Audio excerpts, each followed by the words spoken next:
morning. Happy Sabbath, and also to those of you that are joining us at home.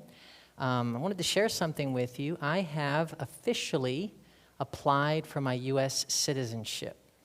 And some of you may be surprised. Yes, I am not a U.S. citizen.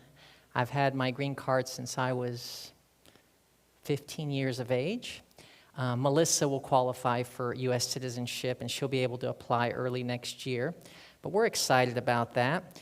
We believe that our ultimate citizenship is in heaven, but we also believe that God has called us to be citizens here on this earth. And that's what we're talking about this month. Welcome to part 2 of our 4-part series entitled Christians and Politics. And as I mentioned last week, our goal during this series is not to address specific political issues of today, but to identify principles in the Bible that will inform our thinking about the various issues that confront our world. We'll also take a look at a number of historical examples throughout our series of more modern history that kind of illustrates how these biblical principles apply to real situations. So I will try to make this as non-controversial as possible. I'm going to be referring mostly to past examples in modern history, but you'll see that many of the principles that were at play then also apply today. So for those of you that weren't here last week, our first presentation last week entitled In the World, and in it we learned that Jesus did not align with the political parties of his day. And I'll tell you right up front that if you are somehow in great expectation that a particular political candidate is going to be elected and somehow it's going to solve all of the ills of society, if that's your idea or that's your hope, then you will be frustrated and disappointed with this series. I do not believe we have good options, and I don't believe we have parties that reflect Jesus and his mission. Jesus did not align with the political parties of his day. But at the same time, we learned last week that he did not withdraw from the world or become aloof to the suffering of people, nor did he call his followers to withdraw. In his intercessory prayer found in John 17, Jesus said that his followers should be in the world. That's why we had our title last week, In the World, but not of the world. And we summarized this idea with the words faithful presence. Jesus was faithful to God and the mission God gave him, but he was also present in the world. He was not withdrawn. And we looked at the historical example of a man named William Wilberforce, who was tempted to walk away from politics, to walk away from the British Parliament after his conversion to Jesus. But had he done so, the abolition of slavery in Great Britain would have been delayed by decades. Like Joseph in Egypt, Daniel in Babylon, Esther in Persia, and even the slave girl who served in the home of the Syrian captain Naaman, God's people are called to make their world a better place. Summarized by Jeremiah's letter to the Jewish captives in Babylon in Jeremiah 29, verse 7.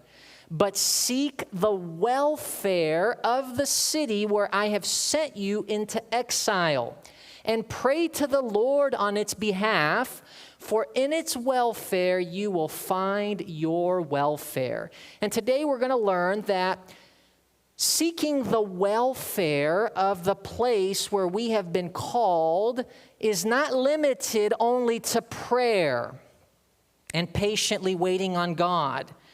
Today's presentation is entitled Faith That Works. As we continue our series, we are going to be learning that faith, Christian faith, is not effective unless it is active.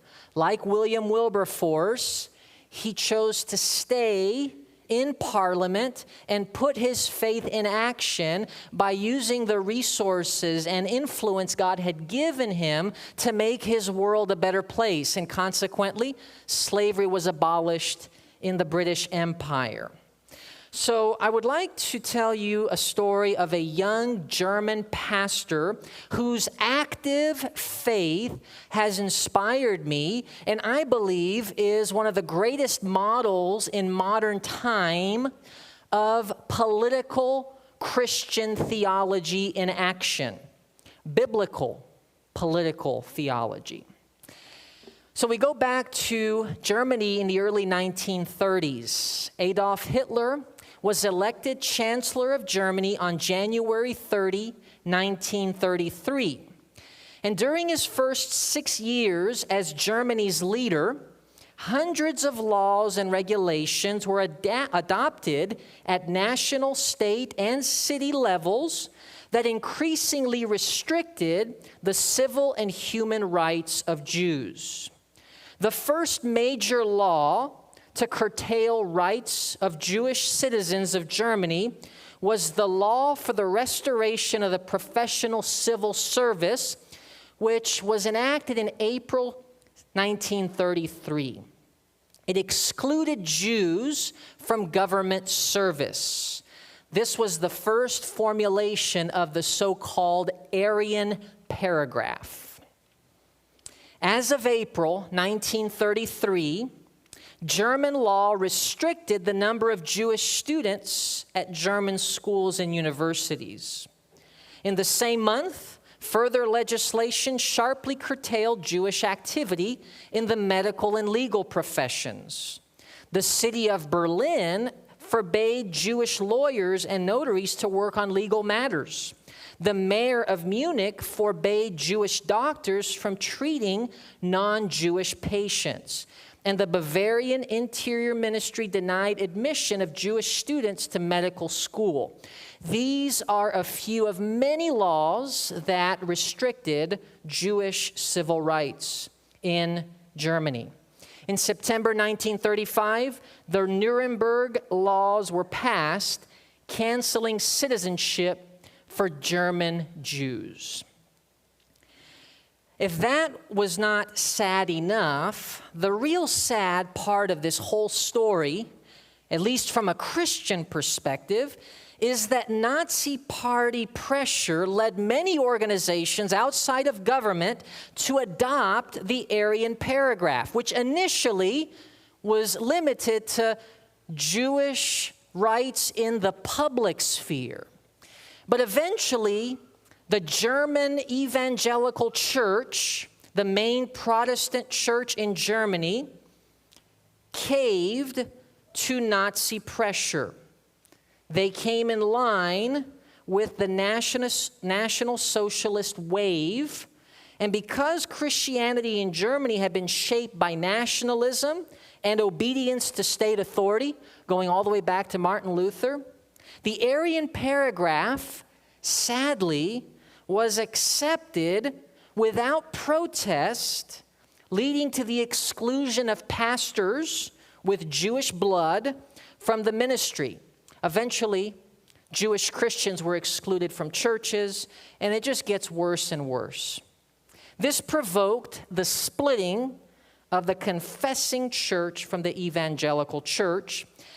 And that's where we come to a young man named Dietrich Bonhoeffer. In April 1933, just as the Aryan paragraph was being enacted, the same month that Jews were legally excluded from German public life, a 27-year-old pastor and theologian, it's amazing to me that this individual was 10 years younger than me. He wrote a paper entitled "The Church and the Jewish Question." Now this, in our standards today, would be the equivalent of bringing politics into church. It would be the equivalent of a pastor dealing with a political question during the church service or meddling in the affairs of the state. Now, he was addressing the church, not the state, in this essay that he wrote entitled The Church and the Jewish Question. And he was really appealing to his fellow Christians to do the right thing when it came to how they would treat the Jews in their midst, because inevitably he foresaw that the policies of Nazi Germany would eventually affect the churches. The church, he wrote, must fight evil in 3 stages. And according to Bonhoeffer and his political theology, which I believe should be a model for our political theology, no matter what country we live in, what form of government, and what time of Earth's history we live in, I believe it is always applicable.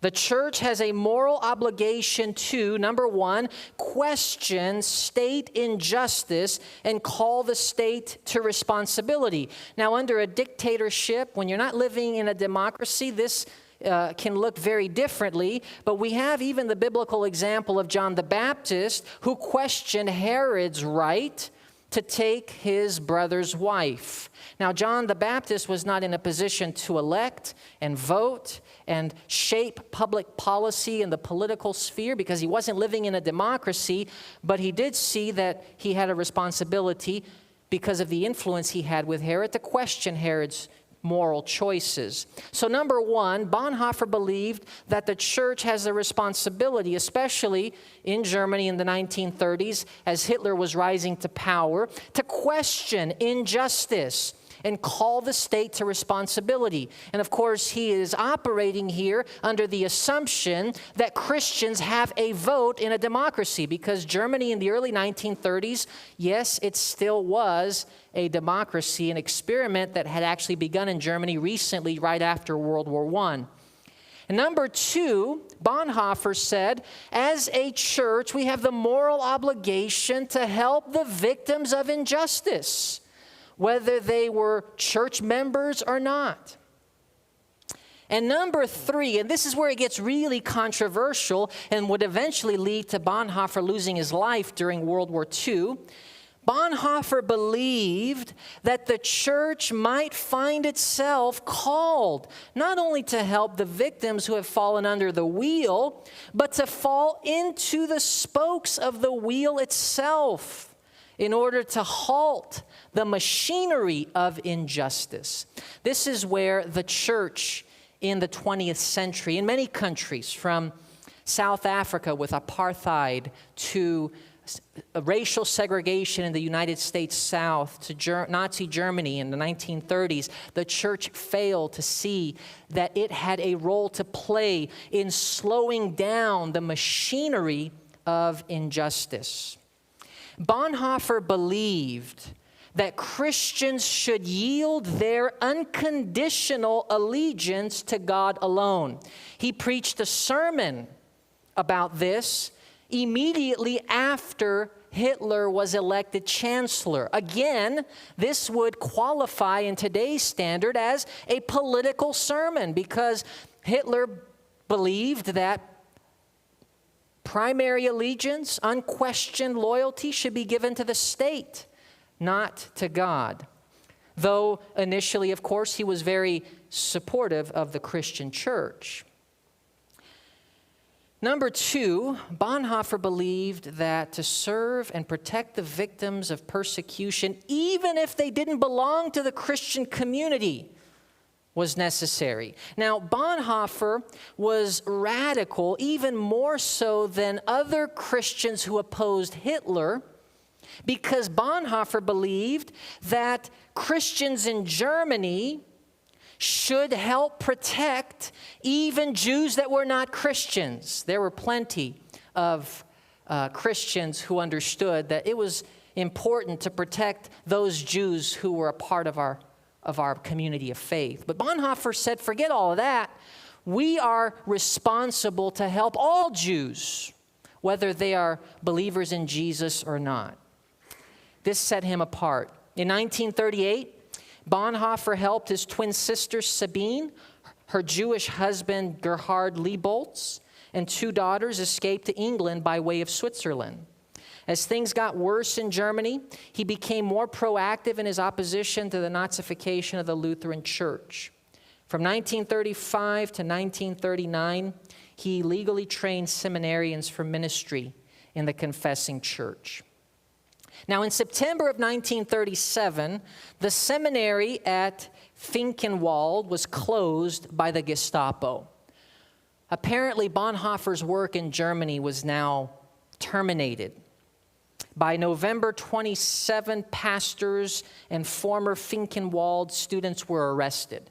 Bonhoeffer realized that his ministry, even done in secret, was now being cut off. And so in 1939, Bonhoeffer, who had studied at Union Theological Seminary in New York in his earlier years, returned to the United States to become a guest lecturer. But he couldn't shake a feeling of responsibility for his country. Within months of his arrival, he wrote to a colleague, and here you have it on the screen. He believed, as he wrote to his friend, "I have made a mistake in coming to America. I must live through this difficult period in our national history with the Christian people of Germany.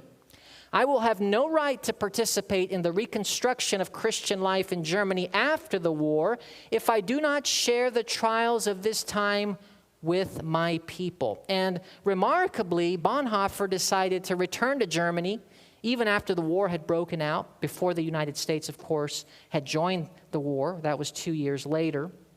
And in 1940, Bonhoeffer became part of the resistance group to overthrow the regime, using his foreign contacts to carry messages on behalf of the German resistance. This decision came after a long struggle with his own conscience.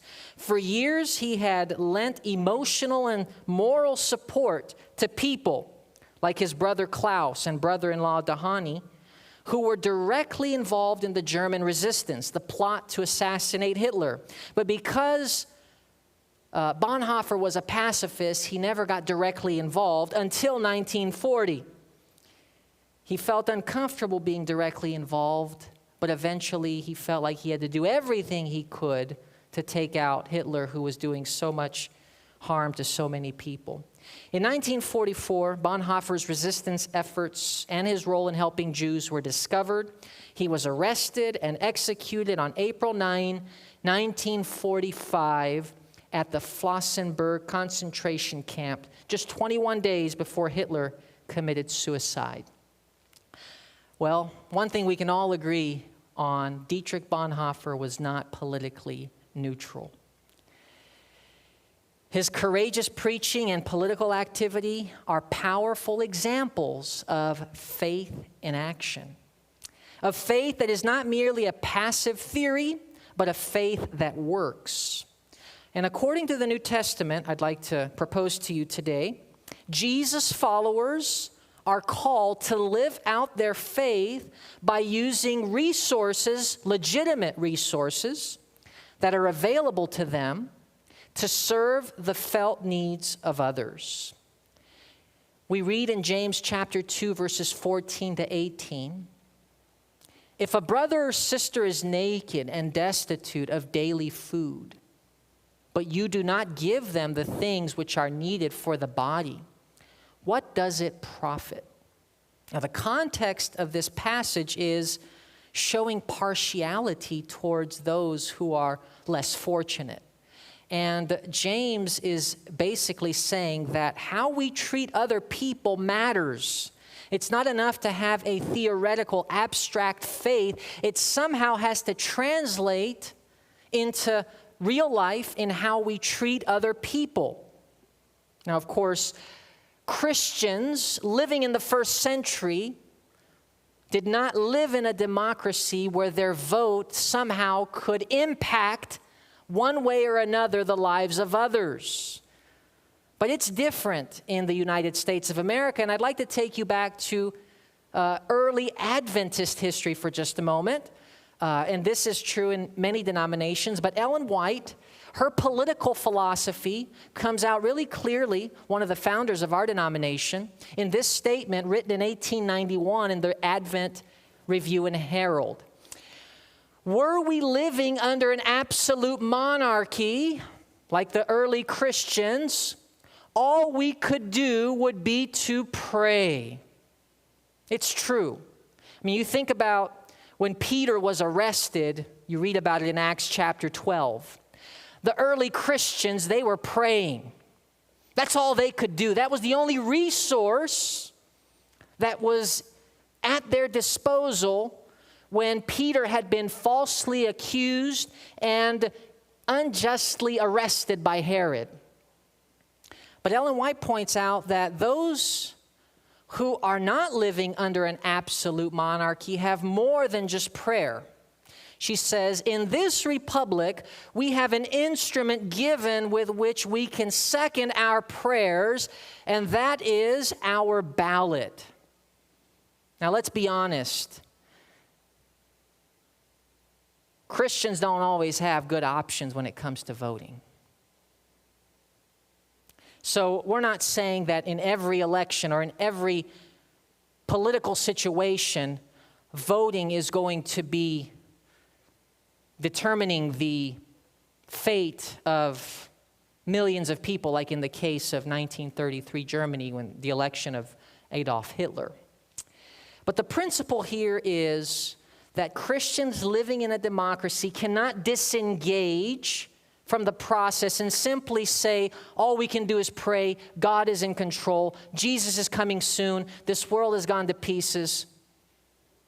What else is there?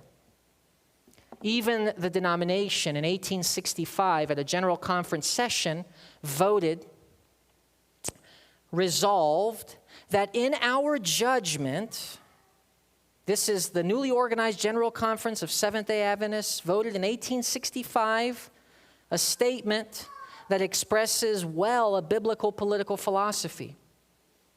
It basically says our political resources should be used to promote justice and human rights. Here it is. Resolved that in our judgment, the act of voting, when exercised in behalf of justice, humanity, and right, is in itself blameless and may be at some times highly proper. Notice that it is an encouragement to engage in the political process to promote justice, humanity, and right. Seventh-day Adventists have rightly so refrained from the political process when it comes to questions involving the worship of God, because we believe that God does not need human laws to help him and his cause when it comes to worship. But we're talking here about human rights. We're talking about laws that affect people in tangible, practical ways. And they go on to even give examples. But that the casting of any vote that shall strengthen the cause of such crimes as intemperance, this is specifically referring to the problem of alcoholism, especially in the 19th century, which affected countless children and women, and so much abuse that was related to the abuse of alcohol. Insurrection and slavery, we regard as highly criminal in the sight of heaven. But we would deprecate any participation in the spirit of party strife. So you have a beautiful balance here of caution against partisanship, because like we learned last week, Jesus does not fit in any party. There is no party on this earth, even in the United States, which I believe to be the greatest country in the world. There is no party that aligns with Jesus. There are platforms that various parties can subscribe to that will align with the cause of Jesus and his desire for justice for all people. But there is no party, and that's why we are cautioned against the spirit of party strife, but causes that promote justice, humanity, and right. 1 John chapter 2, verses 14 to 18. Whoever has this world's goods and sees his brother in need and shuts up his heart from him, how does the love of God abide in him? This world's goods is not referring merely to money. It could also apply to political influence. Christians living in the first century did not have much of that because they did not live in a democracy. But many Christians today are called to be wise stewards of their political freedoms and influence. And we have the example of Paul, who used his Roman citizenship, that was a political resource, on several occasions to save his own life, and rightly so.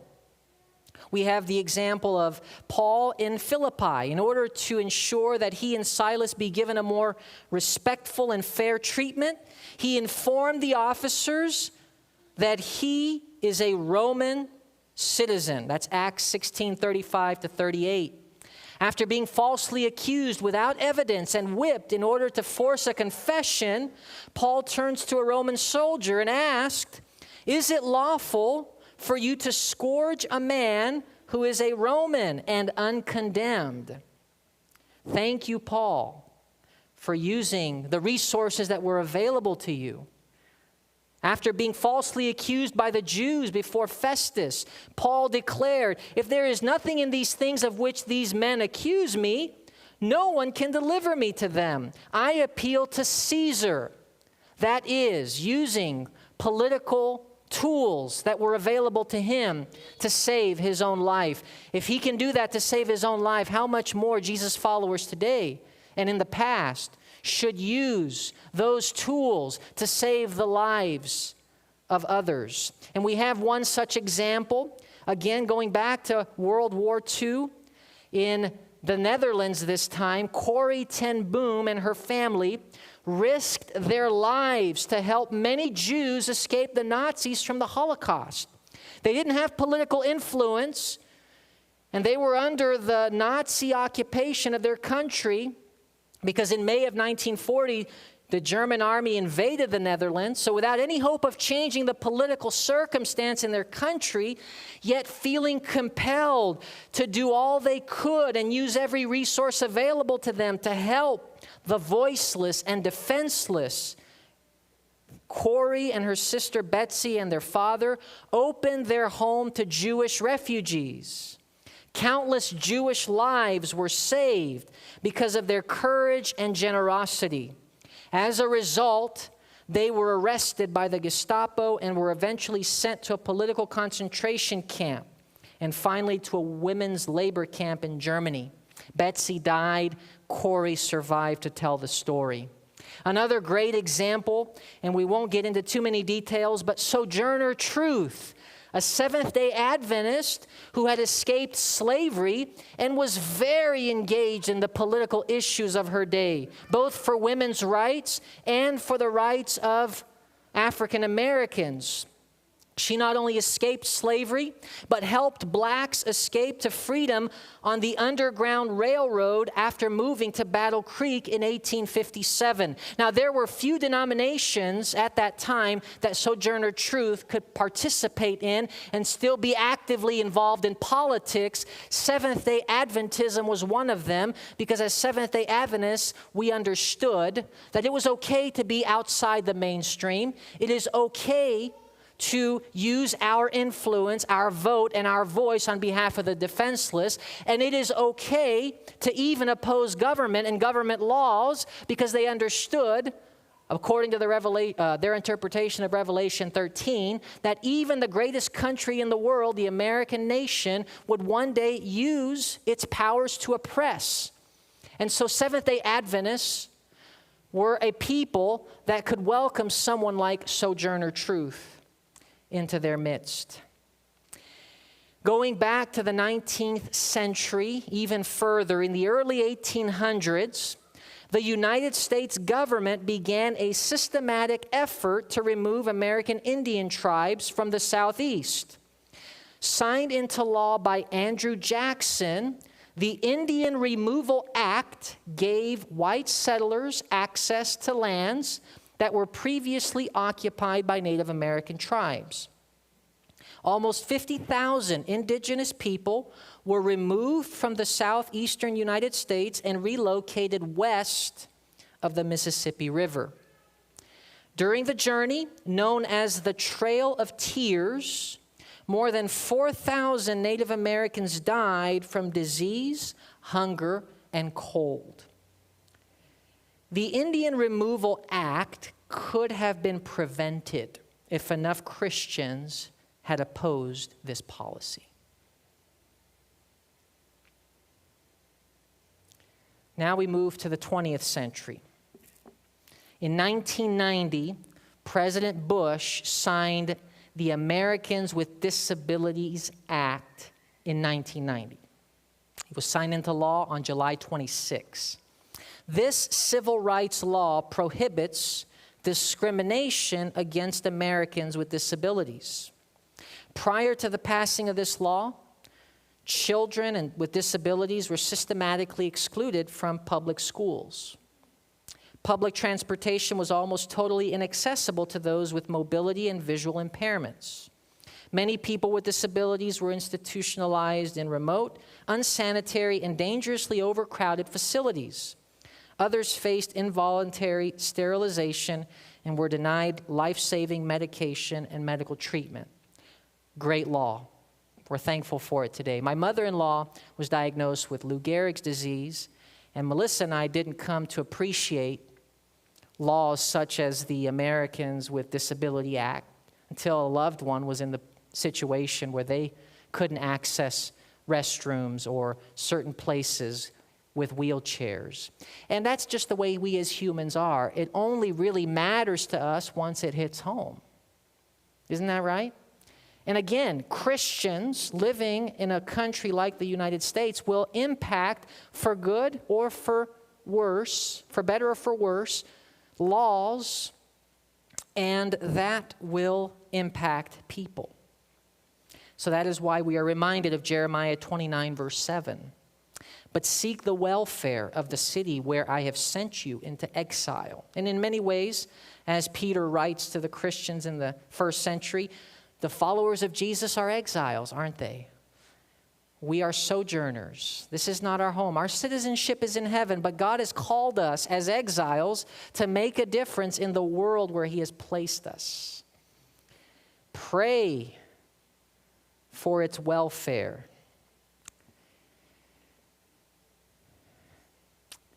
Jesus told the parable of the Good Samaritan, and there are two powerful lessons that I'd like to bring to our attention as we bring this to a close this morning.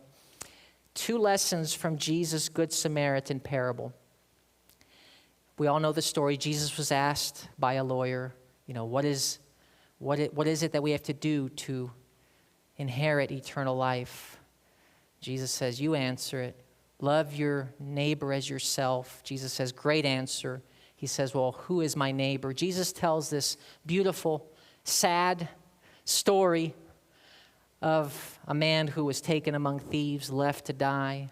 A priest passes by, a Jewish priest by implication, does nothing. A Levite passes by, does nothing. And then a Samaritan passes by and is moved with compassion, uses all his resources, everything available to him to save the life of this Jew by implication. Now, two powerful lessons, okay?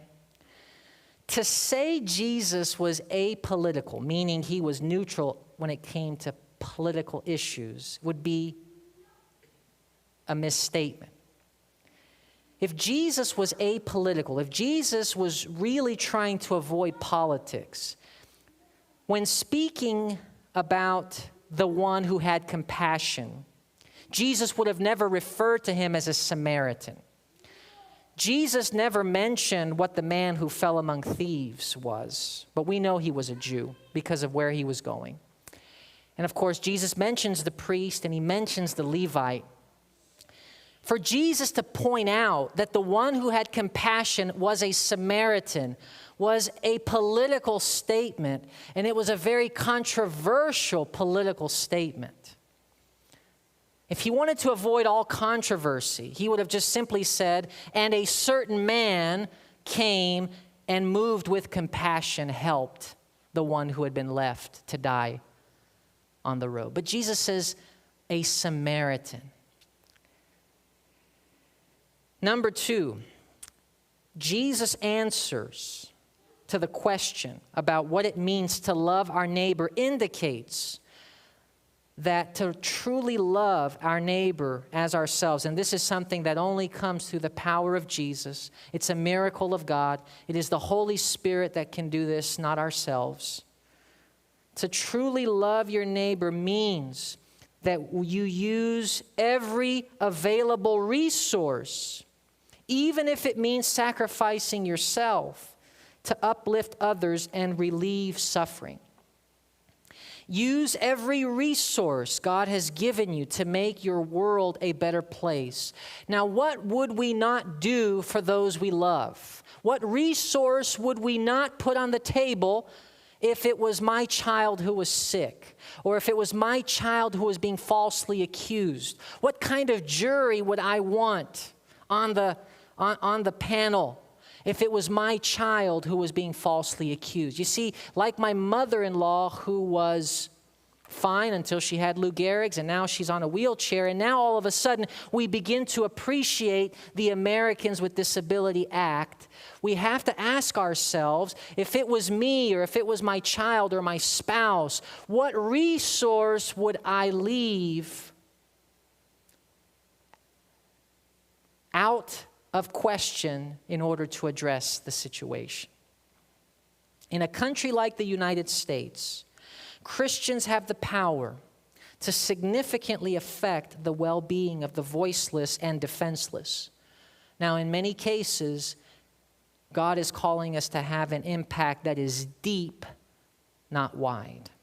Like the little girl who was taken captive to Syria and helped Naaman.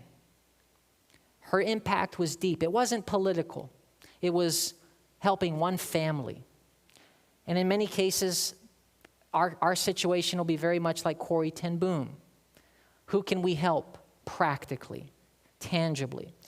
But William Wilberforce, Dietrich Bonhoeffer, sometimes God gives some the resources that can actually impact at a deeper and wider level. And so we have to ask ourselves the question, refusing to engage in politics in a democracy may be failing to steward the resources God has placed within our sphere of influence to help our neighbors and promote justice. If all Christians had stayed out of politics, African Americans may still be enslaved in some form. Let's not forget that Christians had a direct impact on the abolition of slavery and on the civil rights movement of the 1950s. Christians should be neutral in terms of partisan politics, the formal side of politics. I believe that. I know that's controversial, and I will unpack that next week. And they should never use politics to enforce the worship of God, which includes formal prayer and Bible reading in public schools. I know it sounds good if you're a Christian that, public schools would promote your religion. But as Christians, we don't believe that we need government and politics to promote the worship of God. God can do that better than government. But as Christians, we should never be neutral in terms of laws and policies that help the oppressed. Matthew 7, verse 12. Whatever you wish that others would do to you, do also to them, for this is the law and the prophets. This is the golden rule. Everything is summed in this simple principle. And it applies to the Christian's relationship to government and politics. So I don't know about you, but I want to use the resources God has given me to help others. But I want to overcome the selfishness that often blinds me to the needs of others and often makes me more preoccupied with my own needs and my own well-being. And if that is your desire, invite you at this time to just stand with me and let's pray. Let's ask the Holy Spirit to fill us with the love of God, and it will affect how we relate to others. May we have a faith that works. Let's pray. Father in heaven, thank you so much for the example of Jesus, who gave everything, who exhausted the resources of heaven and did all that he could to provide salvation to all of humanity. Father, thank you for his example of actively living to serve and to uplift humanity, to heal and to educate and to bless everyone with whom he came in contact. Lord, help us to overcome the selfishness that makes us so preoccupied with ourselves and our own needs. Help us to see beyond ourselves and to know where we can make a difference in the world, in the place that you have called us to. Thank you for hearing our prayer. We ask all of this in Jesus' name. Amen.